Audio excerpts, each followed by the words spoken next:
Salut la machine et j'espère que tu es au top. Bienvenue au Ask Matrix Show, épisode numéro 28. L'émission dans laquelle tu poses les questions et moi j'y réponds.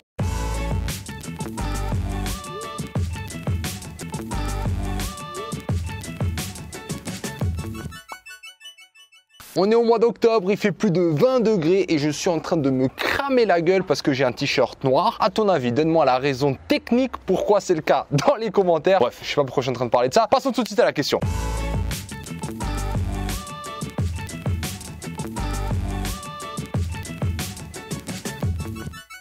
Bravo pour cette question, j'ai trouvé vraiment très intéressante. Comment j'aborderais soit le collège, soit le lycée ou peut-être même le post-bac si c'était à refaire. La première chose sur laquelle je partirais, c'est mes objectifs. Et je sais que personne ne pense vraiment à ses objectifs. Et laisse-moi t'expliquer pourquoi je trouve que c'est essentiel. Pour moi maintenant, c'est le fait d'avoir un objectif qui va déterminer combien de travail tu es aussi prêt à fournir pour atteindre cet objectif. Donc actuellement, si tu veux atteindre soit une grande école qui sélectionne sur les dossiers, tu sais qu'il va falloir un dossier béton.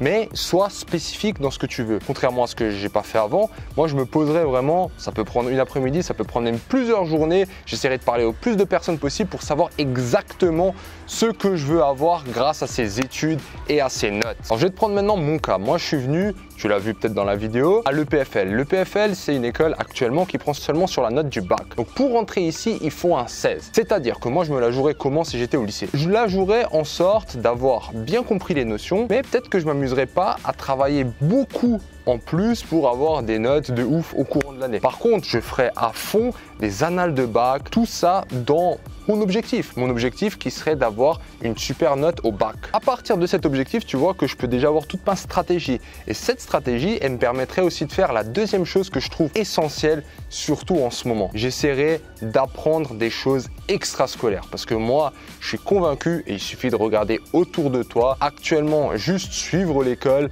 c'est à mes yeux pas suffisant. On vit dans un monde tellement compétitif où il y a tellement de gens qui sont passionnés de choses. Ça peut être les réseaux sociaux, ça peut être l'informatique, ça peut être par exemple les vidéos. Et aussi en fait la technologie est devenue tellement facile d'accès que c'est le moment où toi, même à l'âge de 12 ans, 14 ans, 16 ans, 18 ans ou 20 ans, tu peux essayer de commencer à te développer à côté sans qu'il y ait toujours un professeur avec un petit bâton qui vienne te dire va faire tes devoirs, va faire ci, va faire ça. Et je trouve que les personnes qui sont autodidactes, c'est-à-dire une personne qui est capable de dire moi maintenant j'ai envie de faire de la musique, je vais prendre un logiciel, je vais l'apprendre, ou bien j'ai envie de faire de la vidéo, je vais prendre un logiciel de montage et je vais l'apprendre. Pareil, si tu as envie de faire des réseaux sociaux, peu importe, si tu es capable de te fixer un objectif et d'apprendre à partir de ça, en fait, cette attitude, tu pourras juste l'utiliser dans toutes les choses que tu vas faire. Parce que cette attitude, elle requiert à la fois le fait que tu doives te débrouiller, parce qu'il n'y a pas un gars qui est derrière toi, première chose.